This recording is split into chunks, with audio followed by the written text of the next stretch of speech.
ऐसा क्यों लगता है कि हमारी तैयारी पूर्ण नहीं है?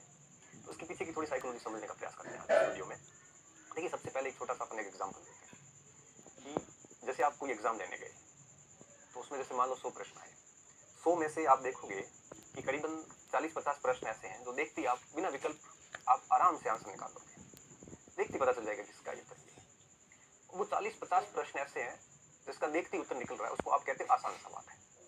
अब जरूरी नहीं है कि वो आसान है, वो हो सकता है आपके लिए आसान हो, कुछ और विद्यार्थियों के लिए वही प्रश्न बहुत कठिन हो।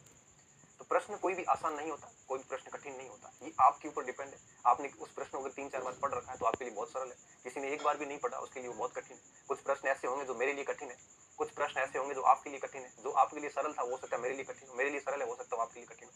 तो एक चीज दिमाग में रखिए कि कोई भी परीक्षा का प्रश्न सरल नहीं होता और कोई भी प्रश्न कठिन भी नहीं होता। ये उस बात से तय होता है कि आपके वो 2-3 बार पढ़ा हुआ है या नहीं।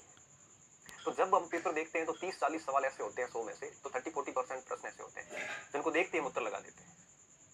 तो उत्तर लगाने के बाद हम उसको सरल नाम दे देते हैं, बल्कि ऐसा है नहीं।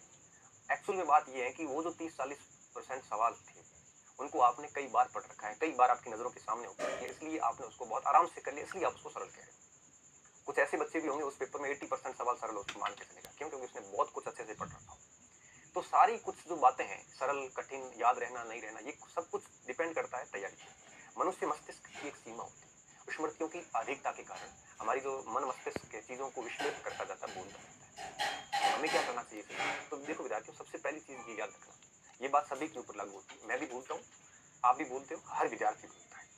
तो हम अगर किसी भी कंटेंट को 3-4 बार पढ़ेंगे तो फिर वो हमारे एक प्रकार से मस्तिष्क में आ जाता है, और फिर जब परीक्षा देने जाएंगे तो निश्चित रूप से हम ये जज कर सकेंगे कि कौन सा विकल्प उत्तर नहीं है, तो डेफिनेटली उत्तर हम निकाल देंगे। और अगर 5-6 बार पढ़ लेते हैं तो फिर वो उत्तर याद हो जाता है, फिर हमें विकल्प की भी आवश्यकता नहीं होती। तो जितना अधिक बार पढ़ेंगे वो मेमोरी में याद हो जाता है। जैसे भारत की राजधानी सीधा दिल्ली निकलता है, इसके लिए हमें विकल्प की आवश्यकता नहीं है। क्यों? क्योंकि बहुत बार पढ़ लिया है। तो जितना ज्यादा पढ़ा जाएगा उतना ही याद होने की एक प्रकार से संभावना बहुत बढ़ जाती है। हम क्या करते हैं, 2-3 बार पाठ्यक्रम पूरा करने के बाद ये सोचते हैं कि अब उत्तर निकल क्यों नहीं रहा है। जैसे किसी ने पूछा फटाक से उत्तर क्यों नहीं आ रहा है, उसको आने के लिए बहुत बार अभ्यास चाहिए होता है। तो आप चिंता ना करें कि हमें याद नहीं होता। देखो विद्यार्थियों, आप 2-3 बार जब सिलेबस पढ़ लेते हैं तो आप एमसीक्यूज वाली परीक्षाएं हैं, मल्टी चॉइस क्वेश्चन जितने भी हैं, बहुविकल्पनात्मक जो परीक्षा है, इनमें आप 2-3 बार 4 बार पढ़ने से पास हो जाते हैं। जब लिखने वाले परीक्षाएं होती है, सब्जेक्टिव पेपर होते हैं जहां उत्तर लिखना पड़ता है, आपके पास कोई ऑप्शन नहीं होता, वहां 6-7 बार पढ़ के जाना पड़ता, तब उत्तर याद आता है, अदरवाइज याद नहीं आता, क्योंकि विकल्प तो सामने नहीं है।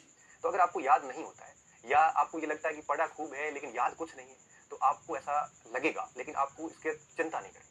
ये स्थिति तब तक रहेगी जब तक आपका कोर्स 3-4 बार से ज्यादा नहीं होगा, तब तक ये स्थिति रहेगी। लेकिन मैं विश्वास दिलाता हूँ कि अगर आपने ईमानदारी से 3-4 बार कोर्स पढ़ा है और आपको ऐसा लग रहा है कि कुछ भी याद नहीं है, कोई फर्क नहीं पड़ता। जिस दिन आप एग्जाम देने जाओगे और एग्जाम के पहले 5-7 मिनट के अंदर ही आप प्रश्न को जब